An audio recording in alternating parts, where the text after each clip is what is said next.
Bienvenue dans le marché Kwetu et je vais vous présenter comment vous pourriez y gagner énormément de l'argent. Eza nini marché Kwetu? Eza plateforme ya koteka na ya kosomba. Eza la masanga, eza la sapatu, bilamba, eza la biloko kolia, eza la restaurant, épices, eza la formation, eza la livre, tout ce que vous avez, eza la semoule, eza la loso, eza la salon de coiffure, marché Kwetu, eza na ba produit nyonso. C'est-à-dire tout ce que tu achètes, tu le trouves sur le marché. Eza wenze. Quand tokendaka wenze, tokutaka biloko nyonso o tozana ngo besoin. Et c'est comme ça que ce marché est là. Alors, namboka na biso chômage eza ebele. Namboka na biso bato baza vraiment na mbongo ebele te. La plupart des gens souffrent.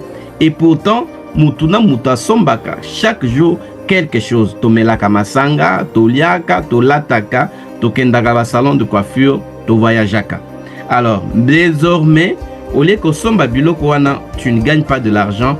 Au koki ko somba men application, il y a marché Kwetu et puis au Futami. Voici comment ça marche. Nyonso ezobandana bateki ba oyo bandimi ba travailler na partenariat ya marché Kwetu, c'est-à-dire ba fongoli compte na bango marché Kwetu, batie ba photo ba produit na bango, batie ba prix na bango et ba client na biso bako kende na bango ebele ko somba epa na bango.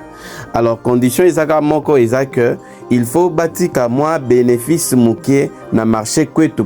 Pour na marché Kwetu ezwa commission wana et kabolango epa ba acheteur. Maintenant, deuxième catégorie, est ba acheteur. Yangonde to le belango makasi awa. Parce que ba vendeur bazana bango. C'est nous les clients qui devons voir comment aller acheter. Alors, comment s'est organisé le marché du côté client? Sur les clients au côté na marché Kwetu, chaque fois que consomme ba eloko, aux ans la génération 00, c'est-à-dire yomoko au 10%. Ce que beti l'isolé pande konayo, tu lui dis que voilà, désormais, tu peux commencer à acheter une application Kwetu.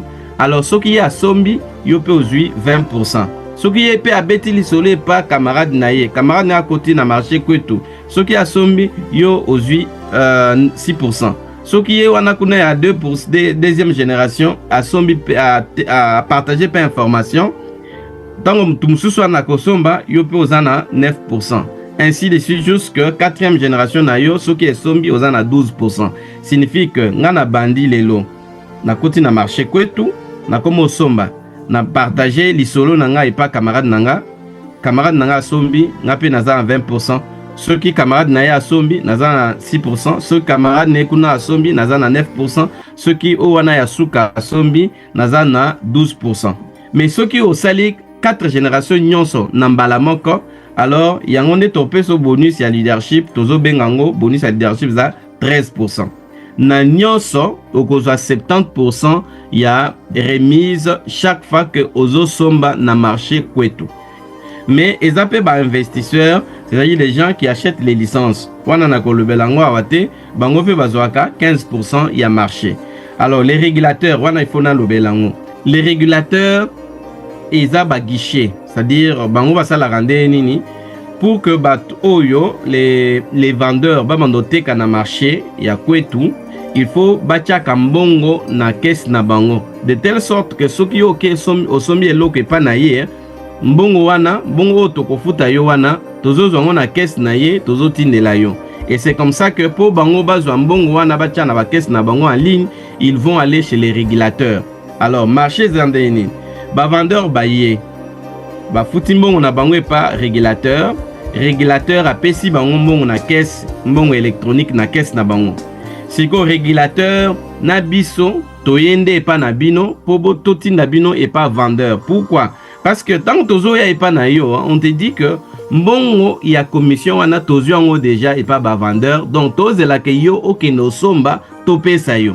Vous voyez un peu la beauté de ça, c'est que mbongo eza nango déjà na maboko. Donc yo keka osombi et loko moko epa ba vendeur kili. Dès que tu achètes, alors nous on te paye selon quantité ou sombi, selon ba membre à équipe nayo de ba sombi. Alors c'est comme ça que marché zo kendele ba régulateur bazo zo paye 10%.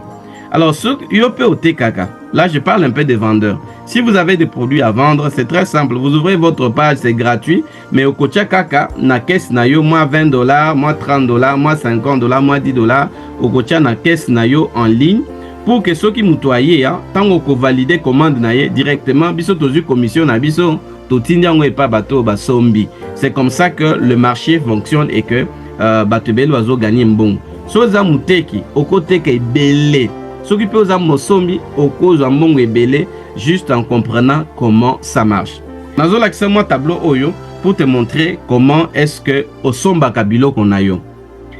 Na famille, na sali banquette belé, to sali banquette belé, on s'est rendu compte que na famille na biso nyonso, to sombaka, sac moka semoule, sac moko à loso, to sombaka bidon ya huile végétale, bidon moko ya mafuta mbila, to sombaka poulet. Généralement, ma famille na biso à Kinshasa, on consomme généralement entre 2 poulets par semaine, 1 poulet par semaine. On est au moins 6 pièces par mois. Il y a beaucoup de gens qui mettent la bière, qui mettent la sucrée. Au moins une moyenne de 10 bouteilles. Mais Batumsou, mais la 10 bouteilles, on a un jour. Mais nous, on a mis quand même pendant un mois au co-mélano, à ta sucrée, à ta bière, au moins 10 bouteilles. Maman, utilise des serviettes hygiéniques. Chaque mois, il n'y a pas une maman au moins qui n'a pas encore dépassé l'âge de ménopause. Toutes les mamans font cela pendant chaque mois et donc ils achètent ça. Alors, tolambaka chaque jour n'a pas épices. Alors, parmi les épices là, on fait au moins 10 pièces par mois. Et puis, tout ça, produits à beauté. Quand on parle de produits de beauté, on a la savon, mafuta, tokendaka salon de coiffure, ainsi biloko nyonso wana na chango na minimizango na chango na 4 pièces, 4 fois. Okosomba savon, okokende na salon de coiffure, okosomba savon, okosomba lotion, etc. On a des biloko tosombaka chaque mois, à part bilamba, otosombaka, à part otosomba pâte dentifrice, à part biloko muso tosombaka, mais généralement famille nyonso tosombaka biloko o nyonso neuf. Alors maintenant que tosombaka biloko nyonso neuf, mais tozaka mbongo te. Regardez maintenant biloko nyonso neuf na bénéfice ni tozan nango na marché kwetu. Bato bateka a semoule, batike la biso 1500 francs na sac. Signifie que ceux qui ont sombi semoule wana, ozan na part ya 1500 francs wana au kozongo na compte na yo. C'est-à-dire mbongo wana tozan nango déjà, il ne reste que yo somba semoule biso to pesa yo. L'osso par exemple, bateau bateka l'osso na Kinshasa, il nous laisse 1500 francs. Bateau bateka ka huile, eza mafuta mbila, eza la huile végétale, soki bateki yango biso tozwaka 1000 francs na bidon moko. Donc so sombi bidon mibale, donc 2000 francs ezozela yo. Alors poulet toté o bateka poulet, bapesa biso 500 francs na pièce moko ya poulet o sombaka wana. Alors ce qui fait que na 500 francs wana soki tosali 6 pièces wana oza 3000 francs ezozela yo. Bière, chaque bouteille de bière bateau bateka bière bapesa biso 400 francs sur chaque bouteille de bière. C'est-à-dire que ceux qui ont mis 10 bouteilles de bière aux a 4000 francs ezozela yo. Serviette hygiénique. Alors nous ici dans le marché Kwetu tozote kabne serviette hygiénique VIP. Donc il y a $10 wana. Parce que ça lutte contre beaucoup de maladies, ça ne peut pas créer des maladies. Aujourd'hui, tokolo belango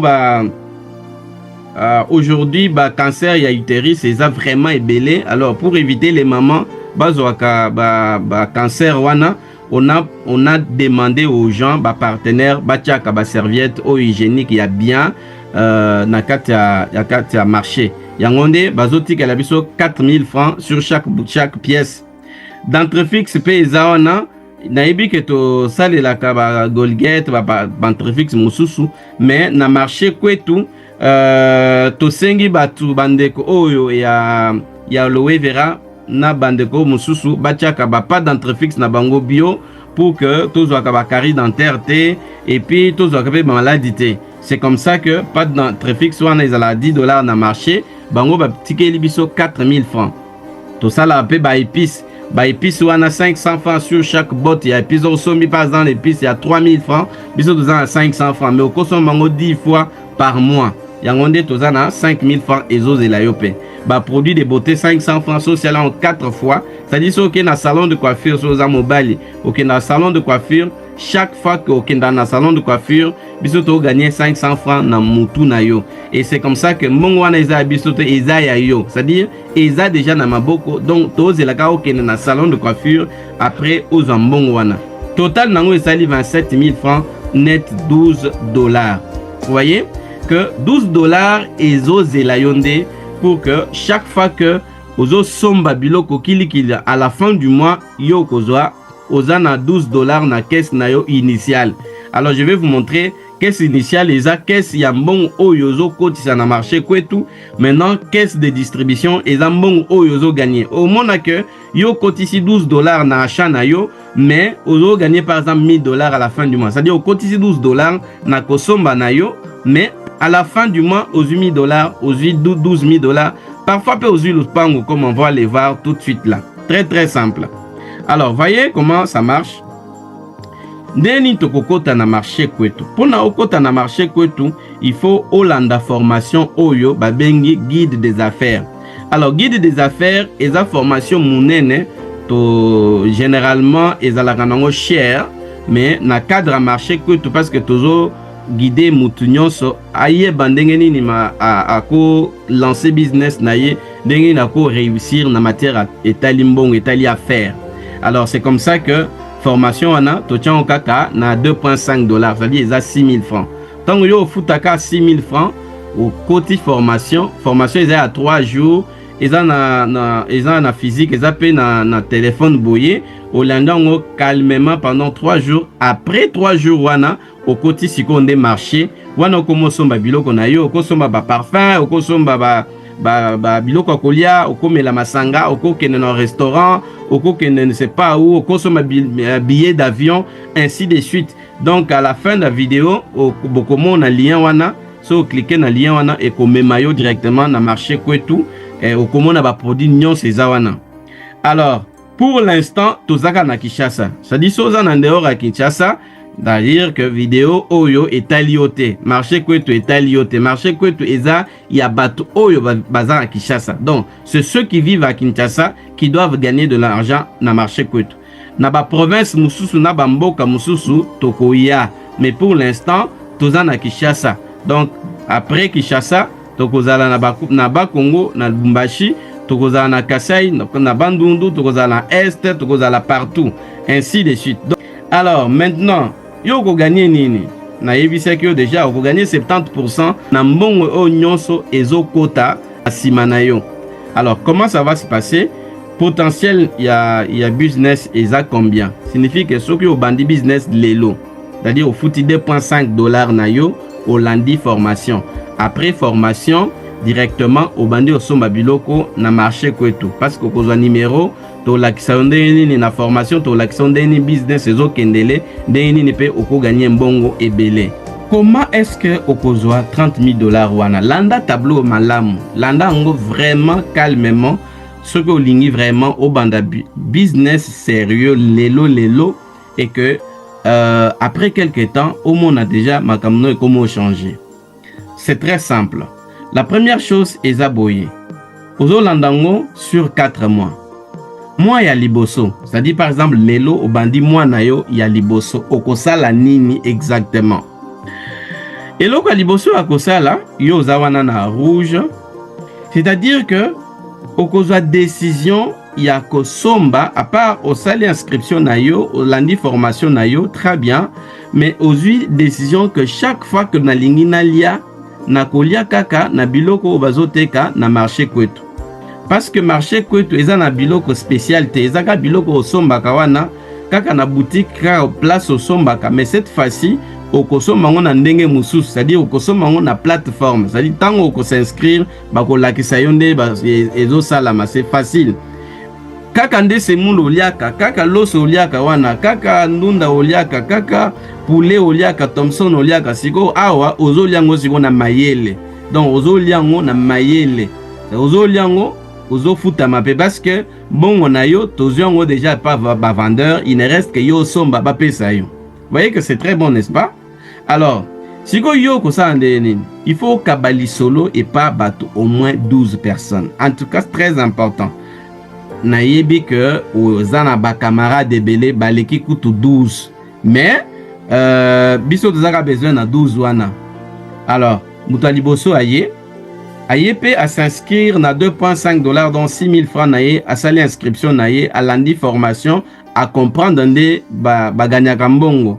Et puis après ye pe ake asombi akosomba biloko nyonso wana, mais ele kaka $12 signifie que il faut asomba soki akomelane masanga so amelanini so, mais à la fin du mois, avant que le mois clôture, il faut que na caisse d'entrée na ye ezala $12 parce que ça na caisse d'entrée, dans la caisse mibale, caisse d'entrée et caisse de gain. Caisse d'entrée eza caisse ya mbongo oyo zo kotisa, c'est-à-dire biso tozo kota mbongo na marché kwetu na kosomba na biso, c'est-à-dire tozo somba biloko mbongo ezo kota na marché kwetu. Siko so kotisi $12 na marché kwetu na ndenge ya kosomba na yo, alors il faut que mutu nyonso oyo akoya na sima na yo a comprendre lisolo wana très bien, a comprendre que il faut akotisa na sima na ye $12 signifie kazo somba biloko kilikili, mais na biloko nyonso wana lokwa na lakisaki na tableau wana, donc na biloko nyonso wana il faut ekoma $12, donc 27 000 francs. Donc ce qui mutu a comprendre ngo asali yango tango ye akosomba, voyez par exemple là, tango ye aye asombi eloko moko ya $12, yo zana 20%. C'est comme ça que yo gagné $2.4. Donc à la fin du mois, mutu moko ya sombaki na sima na yo asombaki biloko na ya kolia na ndako, aliene na ndako, mais parce que asombaki na application kwetu yo ozui $2.4. C'est pas fini. Ozui mutu ami bale asombi pe ozui $2.4. Mutu ami sato asombi oza $2.4. Mutu amine 5e personne, 6e, 7e, 8e, 9e et 10e, 11e et 12e. Bakoki nyonso 12. Donc dès que 12 personnes nyonso ekoki na, parce que wana ils ont des tâches na yo ya premier mois na yo, il faut que 12 personnes ekota. Ezolanda formation eza na lingala, eza en français. Donc on a tanga te problème te, parce que business eza ka pona mutu atanga te, ata mutu atanga te il peut entrer dans le business. Donc à lundi formation na ye eza en lingala, eza en français. Donc à lundi formation na ye, après formation akomo somba siko na marché. Tango akosomba na marché, yo wana o gagner na yo $2.4 chaque fois que yazo somba. Alors qu'est-ce qui va se passer? Okomona que moi ya liboso yango yo au totaliser ba membre direct 12 ya génération na ya liboso. Ceux qui 12 wana basombi $12 na bango, yo zana 20%. Okomona que caisse d'entrée na yo eza na $12, c'est-à-dire au côté ici $12 na marché kwetu, mais regardez caisse de départ na yo. Caisse de départ na yo eza combien? $28. C'est-à-dire que au sombaki biloko no ya kolia na ndako, mais na application na biso au côté ici $12 ya bénéfice. Na $12 à bénéfice wana yo okamati $28. Vous comprendre siko? Ce qui mutu nyonso aza na caisse de départ na ye eza ya $12, mais caisse d'arrivée na ye, caisse de départ na ye akomona ke ekozala un peu plus, c'est-à-dire caisse d'entrée na yo eza muke, mais caisse de sortie eza ebele. Eza ebele pourquoi? Parce que à part biloko zo somba, ba camarade na yo bazo somba pe biloko wana. Donc ce qu'on appelle le droit de parler. Donc au beti li solo, au lieu ko tonga kabatu, au lieu ko loba makamba pamba ou ya politique état liote etc. Awa ozo beta li solo ya bomoy. Mutu akomo somba na mayele, alors a gagner mbongo, yo peut gagner mbongo. C'est très très simple. Alors ce n'est pas fini là. Wana iza moi ya liboso, moi ya mibale, et ça ide nini? Au moins ni mutu na yo, batu na yo 12 wana baza représenté na mutu ya vert à kekoto. C'est-à-dire mutu na mutu 12 nde baza wana, oyebisi bango wala. Awa na marché eza na simple. Okomo somba na application kwetu biloko nyonso lingi. Deuxièmement, au kabili isolé pas 12 personnes, aussi simple que ça. Yé à comprendre, batu nyonso ba comprendre, moko à comprendre. Alors babande osala. Alors batu liboso ba komo sala, yé à côté ici mutu moko. Alors yé a ko gagner na mutu wana tango akobana osomba biloko na ye. Pareil na ye, c'est-à-dire mutu a côté ici na marché kwetu, yé wana azo somba azo mela bière na ye soki na kapela, yo wana ozo gagner na yo 6%. C'est-à-dire que mukolo mutu akozwa 20%, mais yo oza pe grand parrain na oza koko na ye, c'est comme ça que ozozwa pe 6%. Yango wana okomona par exemple que mutu moko asombi asali 12 personnes. Alors, 12 personnes wana mutu na mutu asombi biloko na ya kolia mais à valeur ya $12, yo wana ozwi 6%, eza 8.6. Oyo asali ozwi 8.6. Oyo asali ozwi $8.6, oyo asali ozwi $8.6, oyo asali ozwi, oyo asali ozwi, oyo asali ozwi. Batu nyonso 12 personnes ekoti ici batu 12 et wana okomi na équipe mibale ya 144 membres. Oyo ya deuxième génération oyo bakozala 144, signifie que 12 mutu na mutu amemi 12 na ye, yango nde bokokisi 144 membres. Alors membre na yo direct mutu na mutu akozwa 20% ya bénéfice ya batu ya kotisi bazosomba biloko kilikili, et puis après yo okozwa pe 6% nango, yango nde okomona ke mois de caisse de départ na yo, c'est-à-dire caisse ya mbongo kotisi eza $12 osombi biloko, alors que tala ndenge mbongo o gagné $100, donc kotisi $12 mais yo gagné $103,6 avec 1728 points. Faut comprendre ça très bien.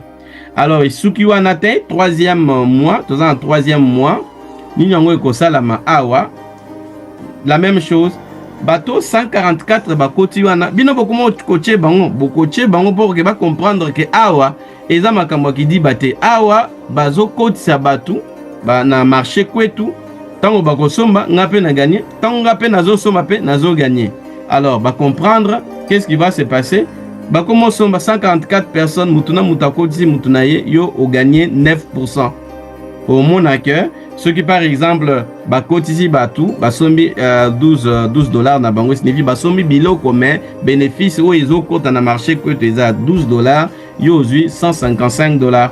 C'est comme ça que oya kotisi ozui, oya kotisi ozui, oya kotisi batu bazo somba ozui, oya sombi ozui, oya sombi ozui, oya sombi, ainsi de suite.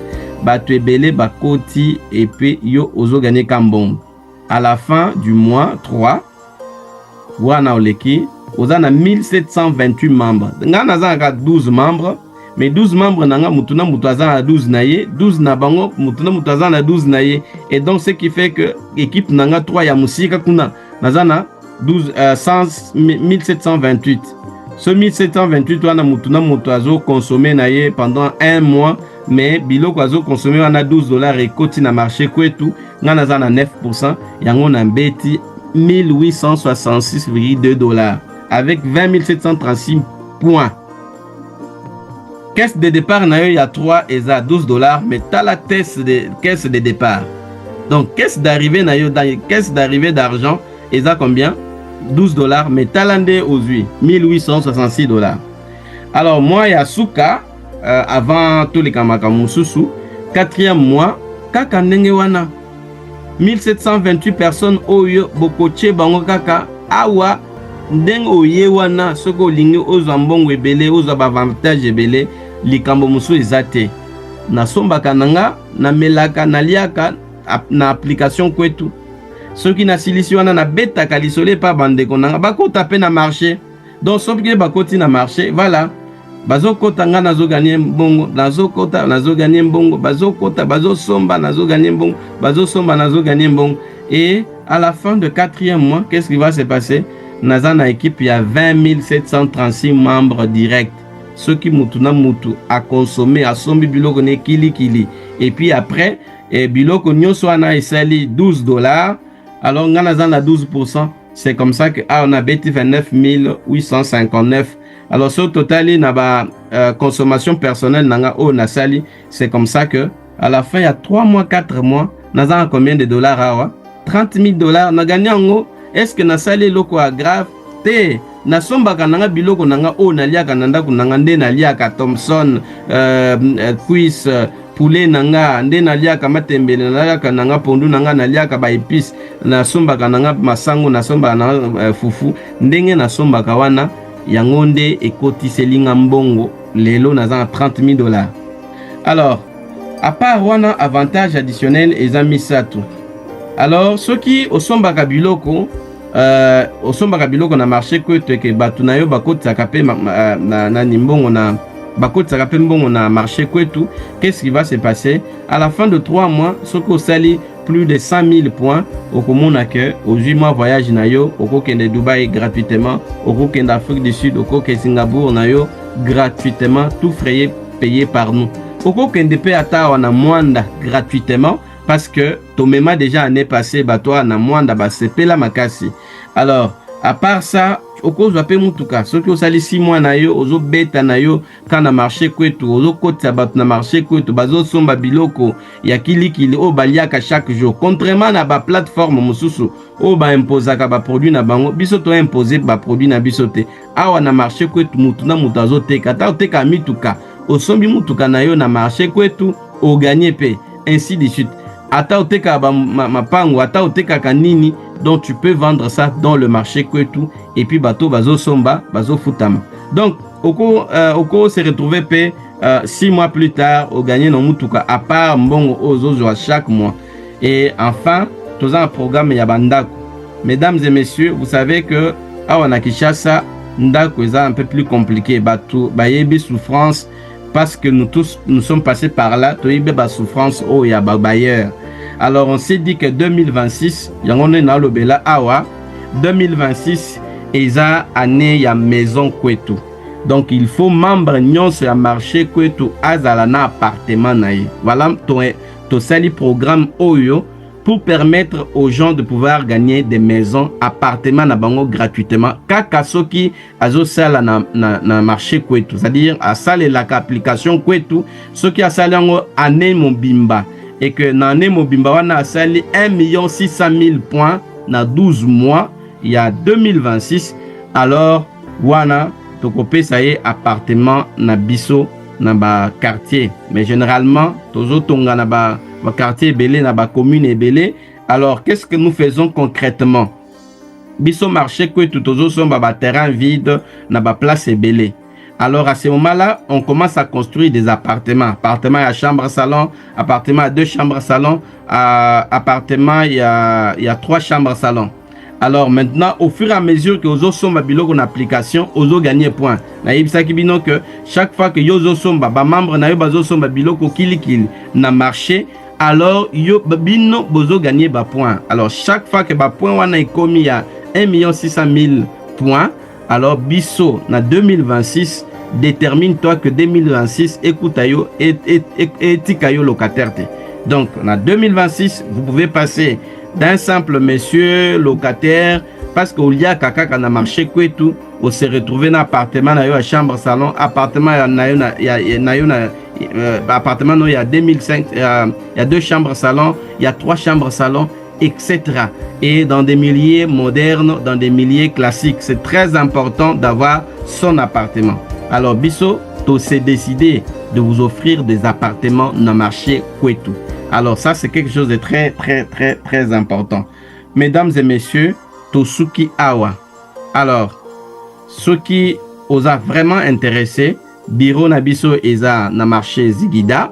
Donc ça, si tu viens sur le marché Zigida, au collègue station Total, station KM au Eza na coin ya Funa et Bokassa. Au côté na Bokassa, au collègue 3-4 magasins, au comment na bâtiment moko propre, Eza coopérative moko Eza wana Kofek. D'ailleurs, Eza coopérative membre na biso. Alors, Eza wana et puis biso betoza na droite, bon bango baza na gauche. Et donc ce qui fait que bureau na biso c'est très propre. L'unique beau bâtiment Eza wana na Zigida, beaucoup monde très propre, très isolé côté Andolo et vous allez entrer là-bas wana Eza marché kwetu et vous allez vous inscrire. Mais on s'inscrit peu en ligne en composant le numéro 82 907 66 69 ou même 84 015 66 70 et à ce moment-là ou bien au comme l'habitation na marché kwetu www.mkwetu.com et donc au comme l'habitation que voilà, je suis décidé à Kobanda. Wana ofouti 6 000 francs na yo au sali formation après formation au côté directement dans marché kwetu. Ceux qui ont un biloko côté directement au bandi oteka. Ceux qui ont un biloko côté te ulinga kosomba au bandi kosomba et puis aux gagner pembongo et belé. Merci beaucoup Que Dieu vous bénisse. Ça tombe bien. Bolanda vidéo oyo. Beaucoup partageant par ba camarade Nabino. Et ainsi de suite. À la fin de tout, au comment que au gagner mbongo et belé. Merci. Saisis l'opportunité et commence à acheter.